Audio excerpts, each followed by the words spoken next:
If you want to eat healthy for the rest of your life, you are going to need a system for that, not just another tool or another app or another whatever. I want to show you some real life sustainable systems that work. How do I know? Because I have achieved these results and also my clients have achieved these results. It's easy to assume that from the outside in, as a coach, I must just have it all figured out. And it can't be further from the truth, especially with food. I'm not on a different planet to anyone else. I also have cravings. I also enjoy foods. I also have structure and systems for the foods that I need. Every single day, I'm like you. I want to be able to perform at my absolute best consistently.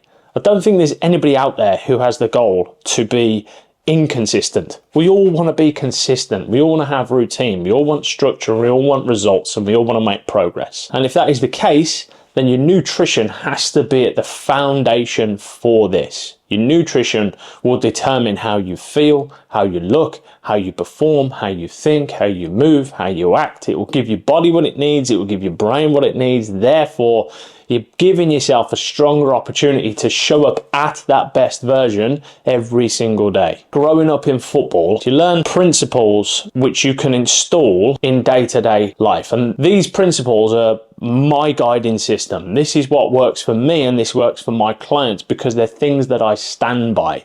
And because of that, they over time just become innately who I am, which makes nutrition, food, eating, drinking that little bit easier. If we don't have principles in place, we will be accustomed to trying different things and hoping for different results, and I'll give that a go, whether it be a different diet or a meal shake or whatever. And I get it, because you want to change, you want to get healthy, you want to eat better, you want to eat cleanly and all those sorts of things. We need to realign our guiding compass for these decisions that we make by the things that we put in our mouth. We're going to approach this in a 3-level pyramid, and starting at the bottom, which is health. This isn't about losing body fat or getting lean or improving my fitness or building muscle. This is about health. Now, to understand healthy eating, I'm going to take you down the aisle of a typical supermarket. You will have 2 options when it comes to selecting items. They're either going to be nutrient dense or they're either going to be processed. Now, if we're looking at nutrient dense foods, these foods primarily have got a lot of enzymes in them. These enzymes are really, really good for breaking that food down and helping you absorb and digest the vitamins and minerals necessary for you to optimize your health. And then on the other side, we've got processed foods. Now, these have got preservatives in them. And if they've got preservatives in them on the shelf, they're going to end up in your body as well. And using common sense, a preservative is not necessarily the best thing that your body needs for health. So if we're looking at a nutrient-dense food, what is that? Typically anything that can run, swim, or fly, or has been grown. It's a single ingredient food. Potato is a potato. Then if you're looking at a processed food, it's going to preserve and stay on that shelf for a longer period of time. You might be thinking, well, I know where you're going at, because you're going to talk about eating all these nutrient-dense foods and they're amazing for you.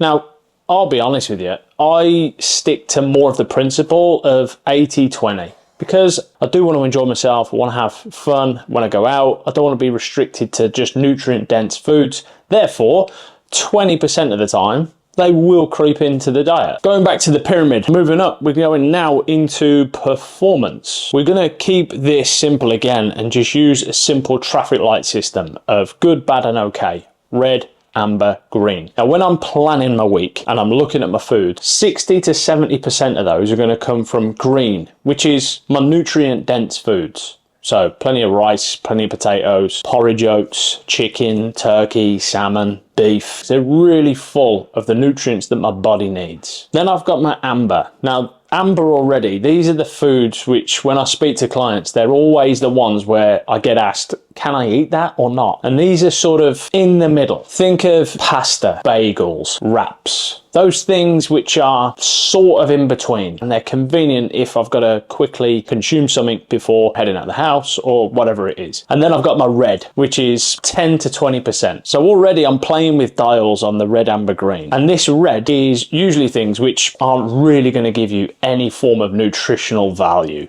as such. It's going to be things like alcohol. When I drink with Marianne on a Saturday night, we'll have beers, we'll have wine, or it'll be things like ice cream, it'll be chocolate, cakes and donuts. There's no real nutritional benefit to those foods, but they are in there. And again, going back to my first principle around health, I want to make sure that I'm living in the realms of 80-20. So that 20% of the time is more than likely where those red foods are going to show up. And that's how I work. That's how I operate. I want to live my life, and I can do that enough through 20% of those things. I don't need any more than that. It just doesn't work for me. Now, it might work for you that you have 70-30.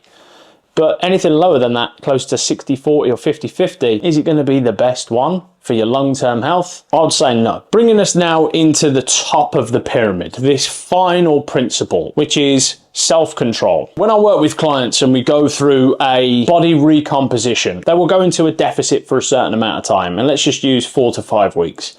Then at week 5 or 6, we'll say, right, now for the next 3 to 5 days, I want you to eat back up to maintenance calories. Not only to give yourself a little bit of a physiological reset, but also to test out your self-control. I'm actually now going to use my principles that I've learned, and I'm going to use this system and practice control within the environments that I'm exposed to, whether it be at home, whether it be at work, whether it be at a friend's house, whether it be at a restaurant, all these environments which I'm going to have for the rest of my life, because you know what it's like. If you've had a really stressful day and all you want to do is just get home, the fastest way for you to change your emotional state is by whatever you eat and whatever you drink. And if you're in a high stress job and you're putting on body fat and you're putting on weight, then you will probably be accustomed to those habits and routines once you get in the house. You walk in the door and you're just starving and you're stressed.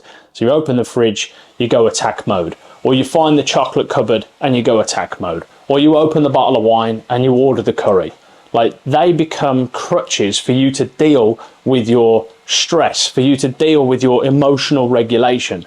You then feel as though you've lost an element of control because of those things. So we're going to teach you now how we can alter that crutch and start to look at more things that you can do to help with that control in those environments, and also when you are emotionally stressed. Number one, we need to get good at planning, because if you have a plan, you'll more than likely commit to that plan and you'll put yourself in positions of strength later on in the day. Remember, when you go out into the working day, you've got a lot of decisions to make, and usually by lunchtime you're hitting an element of decision fatigue. Brain is just fried completely. So when you get a colleague or a member of staff or a friend ring you up and say, what are you doing for lunch? Have you got a spare half an hour? Do you fancy grabbing X? You more than likely will, because your brain is hardwired for the easiest path. Therefore, that means that you'll probably do that thing because it takes the decision making off you, because you haven't took food with you. So if you plan your lunches every single day and you take them with you to work, you've then got a position at lunchtime where you've had a message from your friend. Why don't you have your own food and meet that other person for coffee? Number two, you've got to practice this stuff. And this video here is going to be really useful for you to plan your mornings and your evenings around one exercise in particular, because it will show you how to win in this scenario. You've got to get good at asking yourself on a piece of paper, when are the times in which I struggle with my food? Is it Friday nights at the end of a week? Is it Sunday evening before the week starts? Is it Tuesday when I've took the kids to football practice? When in the week are you most vulnerable with these decisions where you feel yourself slipping? The drive home, when I fill up my car, I have a bag of cookies at the same time. So knowing that in advance, you can plan for that in advance. That will take an element of planning. It will take preparation, and it will take you practicing it because you've never done it before. And I'll give you a common scenario for me. And this is now probably the only environment where this always happens. And you can ask her yourself, because she will tell you. Every time I go around to my mum's house, I walk in, I open the door, and the first thing I do always is go to the fridge. I open the fridge, see what's in there. Then I'll go to the chocolate cupboard. Then I'll go to the cereal cupboard. Why?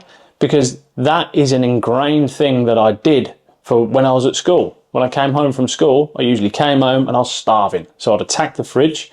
I'll then go to the chocolate cupboard. If there's nothing half decent in there, I'd usually inhale 2 to 3 bowls of Shreddies. And I'm going to admit, I'm not perfect. Sometimes I do go round to my mum's, I open the fridge, I have a little mouthful of that.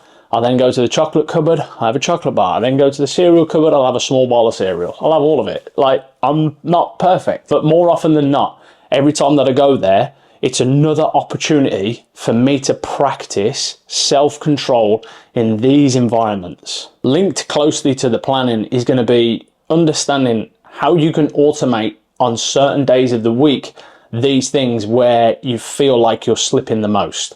If it's always on a Thursday or a Monday or a Wednesday or a Sunday or a Saturday, how can you better automate foods that just start to happen? And you'll have to put those 3 principles together to make that work. You'll have to plan, sit down, understand where it is. You'll have to prepare it, make sure you've got the food ready to take with you on that day when it happens, and then automate it by continually practicing it and making it such a habit and an ingrained thing that you've created a new habit and broken an old one. An example of this when it comes to automation for a client, he's got a very stressful job where he's on site all day. He's usually away from an area where he can get food.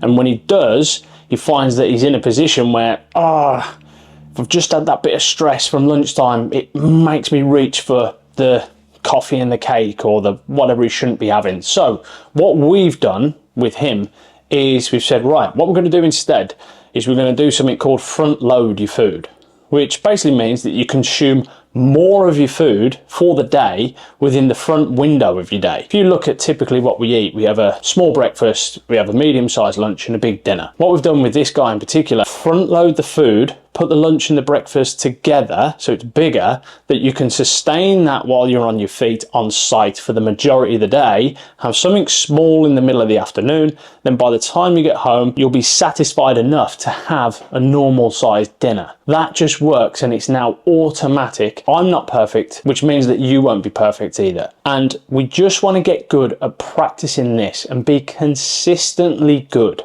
not inconsistently perfect. That's the kicker with all of this. We want to aim to be consistently good. If you feel like you've fell off the horse and you've broke the habit, you don't then continue into a new way. You just get back on the horse as fast as you can. It's a mistake, it's done, I'm not perfect, but this is now what we go back to. We go back to the system and the structure that works. That is going to create leverage within yourself, within your own behaviors, which is then going to install a level of self-belief. And then it's going to create a level of confidence in these different environments when you're exposed to other people, colleagues, friends, family, going out at restaurants, all those sorts of things. And that is the goal, to give you guys that system that you can sustain healthier eating for the rest of your life. I'd love to hear some feedback if you found that useful. So if you did, then give it a like. And if you want to go further, drop me a comment on your one biggest takeaway that you're going to implement straight away.